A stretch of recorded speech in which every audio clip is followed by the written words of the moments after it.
Franchement, je suis pas hypocrite, hein, mais il n'y a rien qui me manque de la France ni de l'Europe.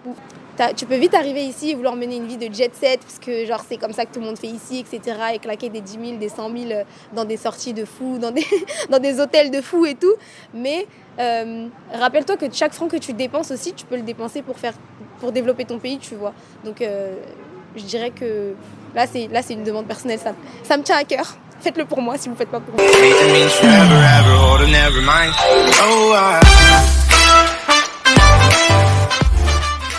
Hello world et bienvenue sur ma chaîne Have a Pic. Moi c'est Sensemilia ou S pour les intimes et sur cette chaîne on parle de voyages, de rencontres sans se ruiner. Il y a aussi d'interviews, de parcours inspirants de personnes qui sont rentrées en Afrique dernièrement que j'ai commencé. Si tu veux donc profiter de mes astuces et de mes folles expériences en termes de voyage ou tout simplement ne rater aucune des témoignages qu'on peut avoir des personnes qui sont rentrées en Afrique, n'hésite pas à t'abonner à cette chaîne, n'hésite pas à activer la cloche de notification, n'hésite pas donc à me suivre sur les réseaux sociaux et surtout de partager cette vidéo au maximum. C'est parti donc, let's go!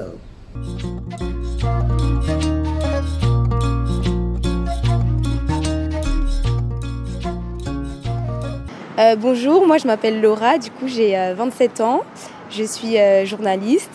Je suis née en France, j'ai grandi en France, mais je suis d'origine sénégalaise et capverdienne.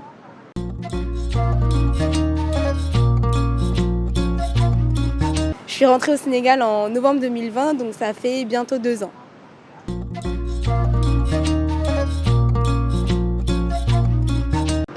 En fait, moi j'ai juste toujours voulu venir vivre et travailler ici. Du coup, quand j'étais plus jeune, j'attendais juste le bon moment pour venir, mais je suis rentrée en 2020 parce que là, j'ai eu la possibilité, j'ai pu laisser ce que j'avais à laisser là-bas. Et j'avais pas nécessairement de plan au niveau professionnel, hormis le fait que je suis journaliste et que je voulais être journaliste ici, mais j'avais aussi d'autres secteurs qui m'intéressaient.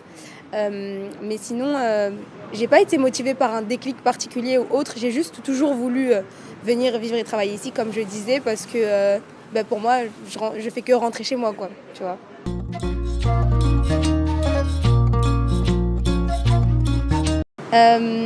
J'avais pas nécessairement de crainte avant d'arriver ici parce que j'estimais que j'étais pas mal habituée à Dakar en tout cas, parce que je suis beaucoup venue en vacances quand j'étais petite.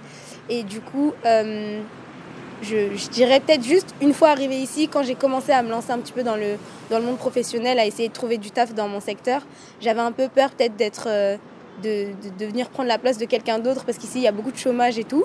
Et finalement, j'ai pas ressenti ça depuis que je suis là dans les différents tafs que j'ai pu trouver ici. Sinon à la base, non, à part ça, j'avais vraiment pas de crainte parce qu'en soi, j'étais tellement sans critères en fait. Mon seul critère c'était d'être ici que du coup, j'avais pas d'appréhension particulière. Je me disais juste, voilà, je rentre chez moi et je verrai bien comment ça se passe.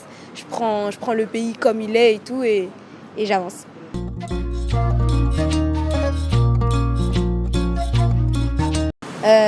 Dans mon secteur, en fait, le truc, c'est que c'est un peu pareil un peu partout. Le secteur de la presse, des médias, c'est un secteur qui est assez saturé, où du coup, on va tout le temps te proposer des stages et pas un taf, malgré que tu aies fini l'école il y a des années et tout.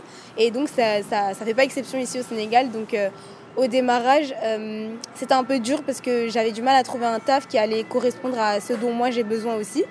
Du coup, je me disais, bon, je sais que je me laisse un certain temps où j'ai pas forcément besoin de travailler dans un endroit où ça va correspondre à tout ce dont j'ai besoin parce que je prends le temps aussi. Et finalement, les premières opportunités que j'ai trouvées, celles où c'était, on va dire, le plus compliqué niveau organisation et tout, c'est aussi celles où j'ai le plus appris au démarrage. Donc, du coup, ça a été finalement des expériences bénéfiques, même pour celles qui étaient les plus difficiles. Par exemple, une structure dans laquelle j'étais où on était beaucoup en sous-effectif, donc ça pesait grave sur nous et tout.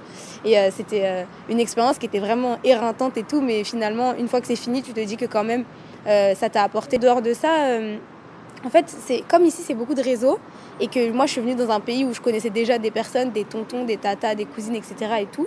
Il y a toujours quelqu'un qui aura quelque chose à te proposer. Après, à voir comment tu peux t'organiser pour que ça puisse correspondre à ce dont tu as besoin pour pouvoir vivre et perdurer ici surtout, parce que le but, c'est de rester aussi.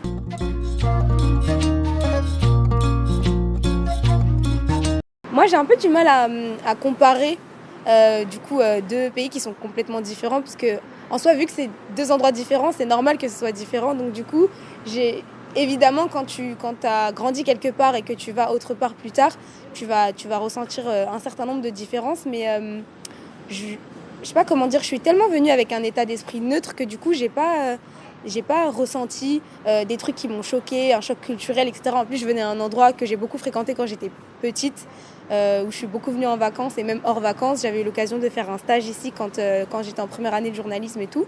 Et du coup, je suis tellement partie, comme je disais, sans critères, etc., que j'arrive pas forcément à déceler des trucs qui vont me choquer en mode ah ouais, ici vraiment ça n'a rien à voir avec la France sur tel ou tel point. Même si c'est vrai que culturellement, socialement, professionnellement, ça n'a rien à voir, mais en même temps c'est normal. Du coup, je dirais que c'est peut-être, en tout cas sur Dakar, c'est vraiment la vie sociale qui est. C'était H24, t'as quelque chose à faire, tu vois. Tu te reposes pas beaucoup. Et du coup, il faut savoir jongler entre ce que tu es venu chercher ici et tout ce qui va venir t'attraper quand tu vas arriver ici. Tu vois, il y a plein d'opportunités qui vont se présenter à toi et tout. Il faut faire le tri. Il y a plein de gens aussi, il faut faire le tri. Et du coup, je dirais que ça m'a un peu marqué parce que moi, en France, j'étais en région parisienne. Ça bouge beaucoup et tout, mais c'est peut-être, je pense, 10 fois moins qu'ici à Dakar. C'est un truc de fou. Donc voilà, sur ça, je pense qu'il faut s'adapter. Si tu es un peu asocial et tout, du coup, tu vas devoir un peu prendre sur toi pour ne pas non plus rester en dehors de tout ce qui peut se passer de cool ici et dont il faut profiter.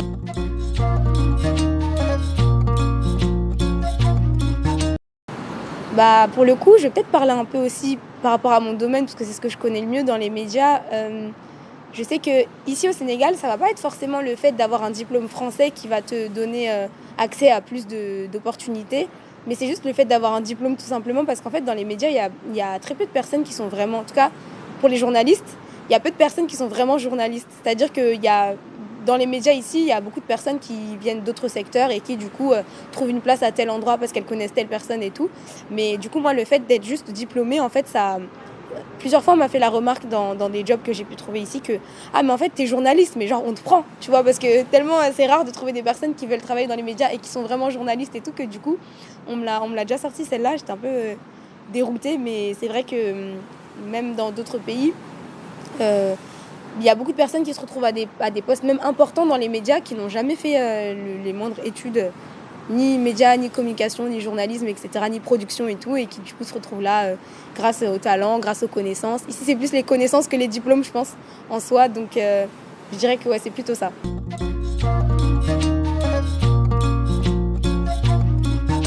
Moi, au départ, j'ai prospecté ici parce que, en fait, comme je disais, je suis venue, j'avais pas forcément d'opportunité professionnelle avant d'arriver, je suis juste venue parce que je voulais être ici. Du coup, j'ai prospecté ici en étant sur place et parce que je trouvais que c'était plus simple aussi. Après, je sais qu'avant de venir, peut-être des années avant de venir, avant d'être sûre que c'était au Sénégal que j'allais m'installer et tout, je regardais quand même les pays d'à côté parce qu'il y a plusieurs pays en Afrique de l'Ouest qui m'intéressent au niveau professionnel et même pour vivre. Du coup, je sais que quand j'avais moins de 25 ans avant de venir, donc je regardais les VIE quand j'étais en France parce qu'il y a des opportunités qui sont très intéressantes, mais c'était vraiment juste par curiosité. En soi, j'ai jamais trop voulu travailler pour des structures internationales et non locales. Du coup, je me disais non, quand je vais rentrer au Sénégal, je vais chercher du taf dans des médias locaux et je verrai bien ce que ça donne, si ça marche, si je m'en sors et tout. En fait, il faut réussir à trouver son équilibre entre ce que tu peux trouver ici par rapport à ce que tu as quitté comme potentielles opportunités ailleurs. Mais comme je disais, voilà, moi je sais qu'ici il y a un certain train de vie, surtout à Dakar, où en gros quasiment tout le monde, même ceux qui ont des très bons salaires, ils sont un peu déroutés par le coût de la vie ici qui fait qu'augmenter et tout. Donc pour ça, il faut faire des calculs. Mais sinon, non, franchement, de base, je voulais venir au Sénégal. Je suis venue au Sénégal, j'ai trouvé ce que j'avais à trouver. Après, c'est pas dit que je vais que rester travailler ici. Peut-être que je me retrouverai dans d'autres pays à d'autres moments si j'ai des opportunités dans le journalisme aussi. Ça m'intéresse de bouger un peu et tout. Mais en tout cas, j'ai majoritairement prospecté ici au Sénégal.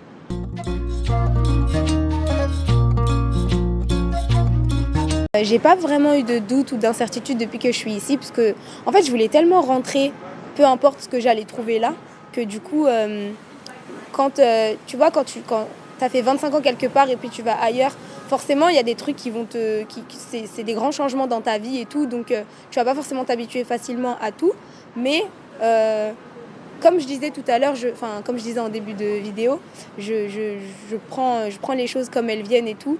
Donc s'il y a des... En tout cas, j'ai jamais été au point de me dire ah ouais non en fait là ça me saoule, je crois que je vais rentrer en France à cause de ça. Au contraire, genre moi rentrer en France c'est le dernier truc que je me souhaite. Donc peu importe, tu vois, même si je dis souvent ça, même si c'est du second degré, mais je dis souvent même si je dois dormir dehors, je préfère dormir dehors ici que rentrer en France, tu vois. Du coup non, après c'est vrai que c'est quand même un challenge, genre pour les personnes qui cherchent à s'identifier aux gens qui rentrent et tout, c'est quand même un challenge de se dire que tu vas dans un endroit nouveau, même si c'est quelque part que tu connais un petit peu et tout, tu ne connaîtras jamais un endroit tant que tu n'auras pas vraiment vécu comme nous aujourd'hui. Mais en tout cas, je pense que quand tu as un moment de doute ou d'incertitude sur le fait d'être rentré, si tu repenses aussi aux raisons qui t'ont poussé à venir, ça peut vite te remotiver, tu vois. Moi, en tout cas, je suis jamais arrivée au stade où je me disais ah ouais, non, en fait, pourquoi et tout. Je vais toujours essayer de plutôt regarder ce que j'ai là et de me dire c'est déjà bien, tu vois.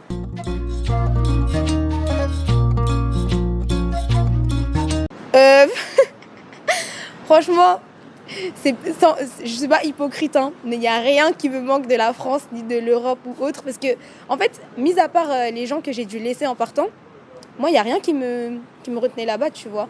Après, je pense que c'est aussi parce que moi, je suis partie à un stade de ma vie où j'ai pas encore fait ma vie, genre mariage, enfant, etc. et tout. Donc, du coup, peut-être que quand j'avais pas vraiment de routine, tu vois. En fait, j'ai toujours été, depuis, peut-être que j'ai le bac, genre depuis 16-17 ans, dans l'optique de revenir. Donc, du coup, toutes les années que j'ai pu faire entre le moment où j'ai eu mon bac et aujourd'hui, depuis que je suis ici, ça a toujours été dans la perspective de venir. Donc, je me suis jamais vraiment habituée à la France en tant que, je viens d'ici, j'ai grandi ici, j'ai toutes mes habitudes ici et tout. Genre, en soi, moi, je me suis toujours dit que j'avais rien à faire là-bas et que, genre, ma vie, c'était ici. Donc, du coup, je pourrais pas dire qu'il y a des choses qui me manquent. Après, c'est aussi parce que je suis du genre je m'adapte facilement. Du coup, il n'y a pas des choses qui sont indispensables pour moi dans la vie, si ce n'est faire ce que tu as envie de faire, tu vois. Du coup, il n'y a pas de confort matériel ou de, je sais pas, de type de nourriture qui va faire que je préfère un endroit plutôt qu'un autre. Même ici au Sénégal, hein, genre quand je suis pas au Sénégal et que je suis ailleurs, je suis pas en train de me dire oh là là, mon tchèp me manque. Et moi, j'ai la chance comme je suis originaire du Sénégal et du Cap-Vert, j'ai beaucoup de famille ici et ma famille aussi que j'ai laissée en France, ils viennent me rendre visite ici. Donc finalement, il y a encore moins de choses qui me manquent. J'ai aucune raison d'aller là-bas.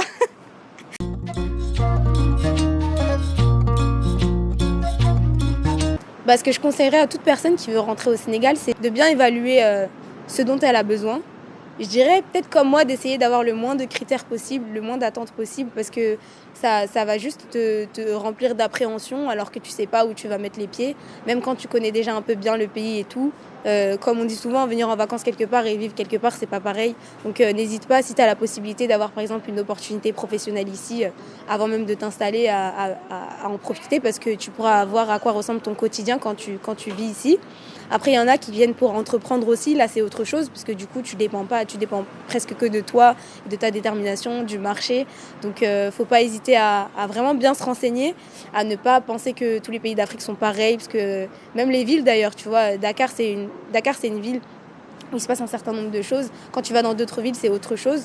Donc, faut pas généraliser. Faut vraiment essayer le plus possible d'être au courant. Et ne pas se baser que sur les réseaux sociaux et sur les témoignages des gens parce que malheureusement, surtout, je parle beaucoup de Dakar parce que c'est ici que je vis, mais Dakar, c'est beaucoup de faux semblants. Tu vois, les gens, par exemple, qui vont rentrer, ils vont vouloir te vendre une vie, ouais, c'est trop bien tout le temps, je vis en vacances, etc. et tout, certes, tu vois, mais déjà, c'est pas le cas pour tout le monde. Et c'est surtout pas le cas du Sénégalais lambda. Donc, faut pas oublier que si toi, tu as des opportunités et des facilités, c'est tant mieux, profites-en et tout. Mais je pense que le plus important, c'est vraiment de rester humble. Tu vois, tu vas quelque part où personne ne t'attend. Faut pas croire que le Sénégal, c'est le pays qui t'attend. C'est toi qui viens chercher quelque chose dont tu as besoin ici et non pas l'inverse, tu vois. Après, tu peux, dans tes actions, dans tes opportunités professionnelles, faire en sorte d'apporter quelque chose à ton pays et tout. Je pense que ça doit être le but de chacun d'entre nous à la fin. Si tu viens que pour ton propre intérêt, je pense que tu vas pas gagner grand chose ici, tu vois. Donc faut vraiment rester humble et se dire que voilà, j'ai la chance de pouvoir de connaître mes origines et de pouvoir mettre un pied là où mes ancêtres ont vécu et tout. Et surtout, je pense pour le côté surtout culturel, c'est vraiment une chance. faut tous les jours se rappeler que c'est une chance, tu vois, de pouvoir rentrer, d'avoir eu la possibilité, peu importe ce que tu as dû laisser là-bas ou comment tu as dû t'organiser pour te retrouver ici. Je pense qu'il faut en profiter quand tu connais ton pays d'origine, ton village d'origine, à y aller, à rencontrer j'allais dire ta famille, mais il y en a qui n'ont pas forcément de famille, tu vois, mais qui savent d'où leur famille venait, etc. Et je pense que c'est surtout de ça dont il faut profiter quand tu es sur place, parce que ici à Dakar, ça bouge beaucoup. T'as pas tout le temps le temps de vraiment te ressourcer ou de te réenraciner. Pourtant, le chemin que tu fais au départ, pour beaucoup de personnes, c'est un peu ça, tu vois, de se dire je rentre là d'où je viens, etc. et tout. Et on se laisse vite embarquer dans la vie, dans la frénésie, etc. et tout. Donc, si tu as la possibilité, voilà, de faire des petites escapades dans les villages d'où tu viens ou dans les régions d'où tu viens et tout, bah, profites-en parce que c'est l'occasion. Merci. Merci à toi. T'as tout dit. Ah ouais. Donc, Trop d'émotion. Je suis morte.